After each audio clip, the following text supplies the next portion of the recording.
Pergunta 137. Um espírito pode encarnar a um tempo em dois corpos diferentes? Resposta: não. O espírito é indivisível e não pode animar simultaneamente dois seres distintos. E aí a referência aqui que o Kardec coloca, Livro dos Médiuns, capítulo 7, da bicorporeidade e da transfiguração. Então essa é uma ideia muito interessante. O espírito pode se dividir? Não. Se ele não pode se dividir, ele não pode encarnar em dois corpos ao mesmo tempo. Por quê? Porque a encarnação é um processo que se dá da ligação perispiritual com o corpo físico.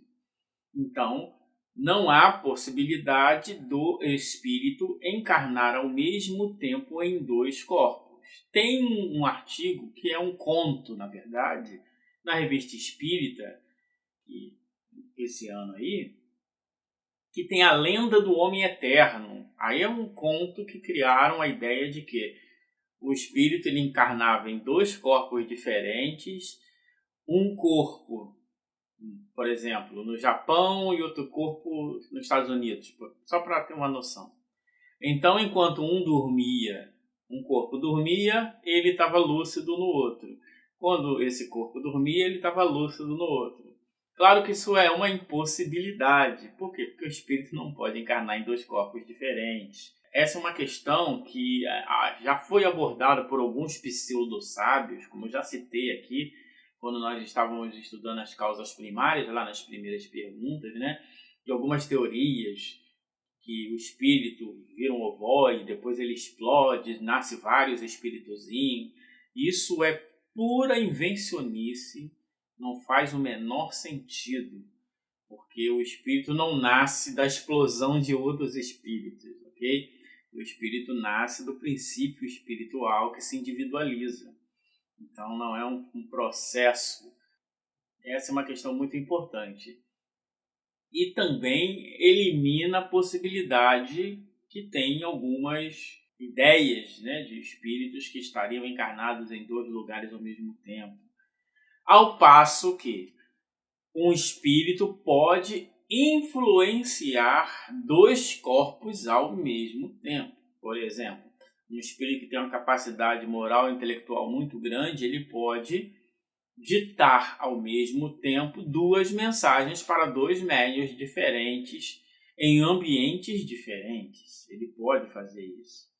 Ele pode se manifestar fisicamente no sentido ou de uma possessão em dois corpos diferentes? Não, pelo mesmo motivo aqui, ele não pode se ligar a dois corpos ao mesmo tempo, mas ele pode transmitir o seu pensamento. Como nós sabemos, o espírito ele irradia seu pensamento, ok? Em todas as direções. Então, esse pensamento pode ser captado por outros espíritos que vão gerar neles outros pensamentos. Quem quiser entender melhor esse processo, veja o nosso vídeo aqui no canal da transmissão do pensamento. E aí nós vamos entender que o espírito irradia seu pensamento, isso é, o efeito do seu pensamento, porque o pensamento nunca sai do ser. Essa irradiação, ela se propaga, cria uma perturbação no espaço. Perturbação no sentido de sai do estado que ela está e entra num estado excitado. Então, cria uma perturbação no espaço-tempo e médiuns, né, poderão captar essa perturbação, essa irradiação, essa transmissão. Claro que, de modo geral, o espírito transmite de forma unidirecionalmente para um médium, mas ele pode irradiar seu pensamento. E claro que, quanto mais evolui do espírito, mais médiums ele poderia influenciar. Então essa é uma questão muito interessante. Mas de modo geral, o que não pode perder de vista é que o espírito é incapaz de encarnar, isso é, de fazer uma ligação direta com o corpo ou com mais de um